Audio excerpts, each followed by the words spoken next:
नया नियम, मत्ती रचित सुसमाचार, अध्याय 1। इब्राहिम की संतान, दाऊद की संतान, यीशु मसीह की वंशावली। इब्राहिम से इसहाक उत्पन्न हुआ, इसहाक से याकूब उत्पन्न हुआ, और याकूब से यहूदा और उसके भाई उत्पन्न हुए। यहूदा से फिरिस, और यहूदा और तामार से जोरह उत्पन्न हुए, और फिरिस से हिश्रोन उत्पन्न हुआ, और हिश्रोन से एराम उत्पन्न हुआ, और एराम से अम्मीनदाब उत्पन्न हुआ, और अम्मीनदाब से नहशोन, और नहशोन से सलमोन उत्पन्न हुआ, और सलमोन और राहब से बोअज उत्पन्न हुआ, और बोअज और रूत से ओबेद उत्पन्न हुआ, और ओबेद से यिशै उत्पन्न हुआ, और यिशै से दाऊद राजा उत्पन्न हुआ। और दाऊद से सुलेमान उस स्त्री से उत्पन्न हुआ जो पहले उरिय्याह की पत्नी थी, और सुलेमान से रहबाम उत्पन्न हुआ, और रहबाम से अबिय्याह उत्पन्न हुआ, और अबिय्याह से आसा उत्पन्न हुआ, और आसा से यहोशाफात उत्पन्न हुआ, और यहोशाफात से योराम उत्पन्न हुआ, और योराम से उज्जियाह उत्पन्न हुआ, और उज्जियाह से योताम उत्पन्न हुआ, और योताम से आहाज उत्पन्न हुआ, और आहाज से हिजकिय्याह उत्पन्न हुआ, और हिजकिय्याह से मनश्शी उत्पन्न हुआ, और मनश्शी से आमोन उत्पन्न हुआ, और आमोन से योशिय्याह उत्पन्न हुआ। और बंदी होकर बाबुल जाने के समय में योशिय्याह से यकुन्याह और उसके भाई उत्पन्न हुए।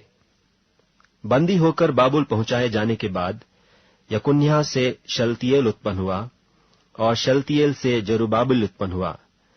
और जरुब्बाबिल से अबीहूद उत्पन्न हुआ, और अबीहूद से इल्याकीम उत्पन्न हुआ, और इल्याकीम से अजोर उत्पन्न हुआ, और अजोर से सदोक उत्पन्न हुआ, और सदोक से अखीम उत्पन्न हुआ, और अखीम से एलीहूद उत्पन्न हुआ, और एलीहूद से एलियाजर उत्पन्न हुआ, और एलियाजर से मत्तान उत्पन्न हुआ,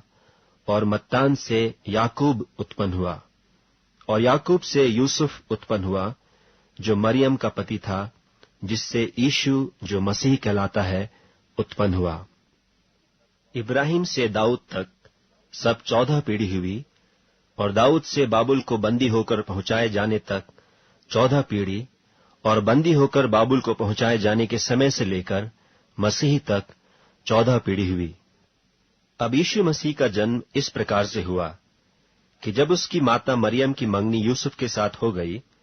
तो उनके इकट्ठे होने से पहले वह पवित्र आत्मा की ओर से गर्भवती पाई गई। सो उसके पति यूसुफ ने, जो धर्मी था और उसे बदनाम करना नहीं चाहता था,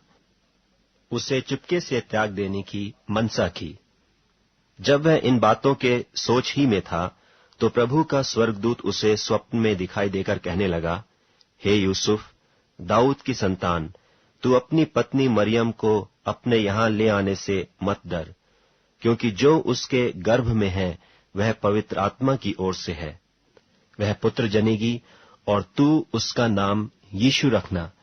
क्योंकि वह अपने लोगों का उनके पापों से उद्धार करेगा। यह सब कुछ इसलिए हुआ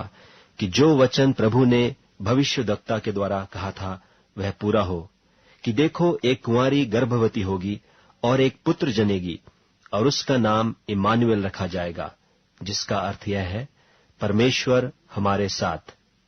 सो यूसुफ नींद से जागकर प्रभु के दूत की आज्ञा के अनुसार अपनी पत्नी को अपने यहां ले आया, और जब तक वह पुत्र न जनी तब तक वह उसके पास न गया,